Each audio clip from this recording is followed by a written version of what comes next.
आज मैं अपनी दुख भरी कहानी सुनाने जा रही हूँ। किस तरीके से मेरी मम्मी पापा ने मेरी ज़िंदगी ख़राब कर दी। मेरी उम्र सिर्फ 12 साल की है और मेरी मम्मी पापा ने एक 40 साल के अधेड़ उम्र के आदमी से मेरी शादी करा दी। हम दोनों की शादी को अभी एक हफ्ता ही हुआ था।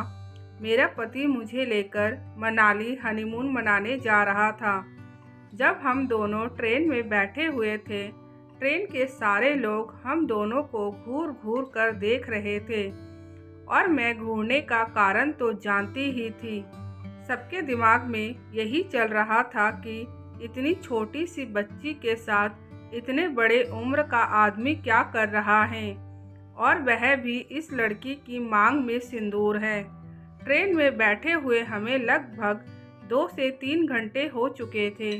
मेरे पति ने मुझसे कहा कि मैं अभी 5 मिनट में आता हूँ, तुम इधर उधर मत जाना। मैंने कहा ठीक है, मैं कहीं नहीं जाऊँगी। मेरे पति के जाने के बाद एक बुजुर्ग महिला ने मुझसे पूछा कि बेटी तुम कौन हो और इस आदमी के साथ कहाँ जा रही हो। मैंने कहा ये आदमी मेरा पति है और हम लोग मनाली घूमने जा रहे हैं। सब लोग मेरी बातें सुनकर बहुत ज़्यादा अचंभित हो गए और आसपास के लोग मुझे अलग ही नज़रों से देख रहे थे। उस महिला ने बहुत ही गंभीर आवाज़ में कहा, बेटा कहीं यह आदमी तुम्हें भगाकर तो नहीं लेकर जा रहा है। मैंने कहा नहीं, ऐसी कोई बात नहीं है, हम दोनों की शादी हुई है। इतने में मेरे पति आ गए और आसपास के लोग सब चुप हो गए। हम लोग लंबे सफ़र के बाद मनाली पहुंच गए। मनाली में हम लोग जहां जहां जाते सारे लोग हमें घूर घूर कर देखने लगते। हम लोग मनाली में एक हफ्ता गुजारने के बाद वापस अपने घर आ गए। मेरे पति का दूसरी पत्नी भी थी, जिनके 2 बच्चे भी थे। बड़ा वाला बेटा मेरे से भी बड़ा था और मेरे पति के पहली पत्नी को भी मेरे से कोई ऐतराज़ नहीं था। मेरा पति शादी के 3 महीने तक मुझे जगह जगह लेकर घूमता रहा और मेरे शरीर को घायल करता रहा, जैसे कि मैं कोई खिलौना हूँ। लेकिन मेरे शरीर को अब आदत हो चुकी थी, लेकिन मेरे मन के घाव बिल्कुल ताज़ा थे। एक दिन अचानक मैं अपने कमरे में बैठी हुई थी और मुझे पुरानी बातें याद आ रही थी, किस तरह से मैं इस नर्क में आ गई हूँ। दरअसल आज के 3 महीने पहले मैं 6ठी कक्षा में पढ़ती थी। मेरा नाम रानी है। हम लोग 2 भाई बहन थे और मैं बड़ी थी। मेरी मम्मी दूसरों के घरों में झाड़ू पोछा का काम करती थी और हम दोनों भाई बहन को पाल रही थी। और मेरे पापा दिन रात शराब पीते और जुआ खेलते थे। उन्होंने अपने साथ साथ हम लोगों की ज़िंदगी भी नर्क बना रखी थी। पापा दिन रात मम्मी को गाली देते रहते और मम्मी जो भी अपनी मेहनत से कमा कर लाती, पापा मम्मी से वह पैसे भी छीन लेते। ऐसे ही हम लोगों की ज़िंदगी का गुजर बसर हो रहा था। मेरे पापा लोगों से उधार ले लेकर शराब पीते और जुआ खेलते रहते थे और साथ में लॉटरी की टिकट भी खरीदते रहते थे। मेरे पापा सोचते एक दिन तो मेरी लॉटरी ज़रूर लगेगी। उस दिन मैं जितने भी उधार लिए हैं सारे पैसे चुका दूंगा। धीरे धीरे मेरे पापा का उधार बहुत ज़्यादा बढ़ गया था। जिन लोगों से उधार लिया था सारे लोग मेरे पापा को परेशान करते रहते थे। मेरे पापा ने इससे दुखी आकर घर के पेपर रखकर एक आदमी से पैसे लेकर आया और जिन लोगों से उधार लिए थे सबका उधार चुकता कर दिया। जिस आदमी के पास मेरे पापा ने घर के पेपर रखे थे उस आदमी का नाम था रामलाल।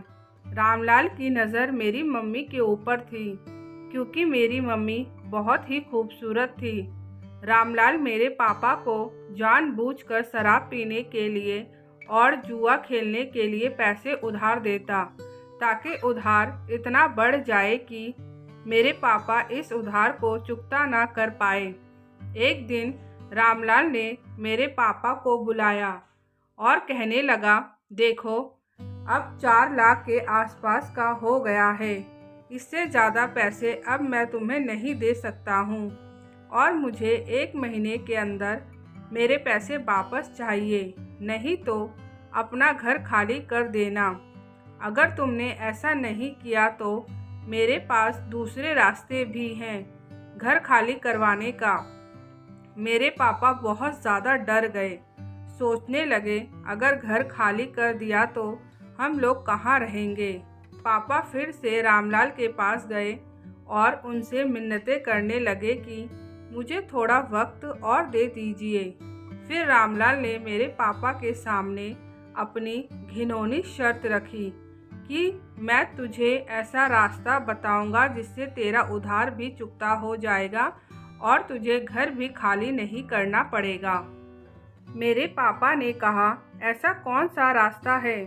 फिर रामलाल ने कहा, अगर तू अपनी पत्नी को हर रोज़ मेरे पास भेजेगा तो तुझे पैसे भी नहीं देने पड़ेंगे और घर भी खाली नहीं करना पड़ेगा। मेरे पापा रामलाल की बात मान गए और घर पर आकर मम्मी को सब कुछ बताया।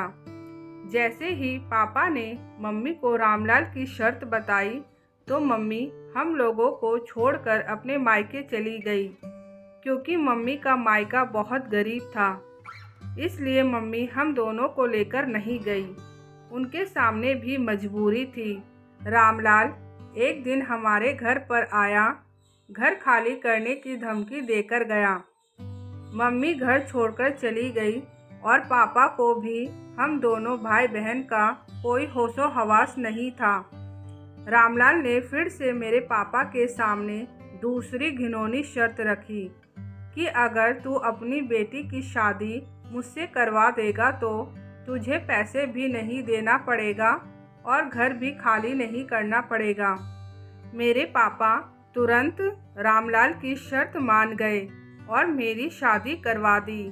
पापा ने एक बार भी नहीं सोचा कि मैं सिर्फ 12 साल की हूँ और वह आदमी 40 साल का, और उस आदमी की दूसरी शादी हो रही थी। भगवान ऐसे पापा किसी को भी ना दे और इस तरीके के दिन भी ना दिखाए। यही सब सोचकर मैं अपने कमरे में बैठकर बहुत रो रही थी। कुछ दिन बीतने के बाद एक दिन हमारे घर पर मीडिया वाले आ गए और मुझसे पूछताछ करने लगे। उस समय मेरे पति घर पर नहीं थे। मीडिया वाले मुझे एक फ़ोटो दिखा रहे थे जिसमें मैं और मेरे पति मनाली में घूम रहे थे। हम दोनों पति पत्नी की फ़ोटो सोशल मीडिया पर वायरल हो रही थी। मीडिया वाले मुझसे पूछा, क्या आपने अपनी मर्ज़ी से शादी करी है? आपके मम्मी पापा कौन हैं और आपके पति का नाम क्या है? मीडिया वाले तरह तरह के सवाल मुझसे पूछ रहे थे। मुझे कुछ समझ नहीं आ रहा था क्या बोलना चाहिए और क्या नहीं। मैं बहुत ज़्यादा डर गई थी। मीडिया वालों से कुछ नहीं बोल पाई। कुछ दिन बाद महिला आयोग से भी कुछ लोग आए और मुझसे पूछताछ करने लगे। एक महिला मेरे पास आकर बैठी और प्यार से पूछने लगी और कहने लगी, डरो मत, जो तुम्हें बोलने की इच्छा हो वही बोलो। मैंने उन लोगों को बताया मेरे पापा ने इस आदमी से उधार लिए थे और वह उधार चुका नहीं पाए, जिस वजह से इस आदमी ने मेरे पापा के सामने मेरे से शादी करने की शर्त रखी, जो मेरे पापा भी मान गए और इन लोगों ने मिलकर मेरी ज़िंदगी बर्बाद कर दी।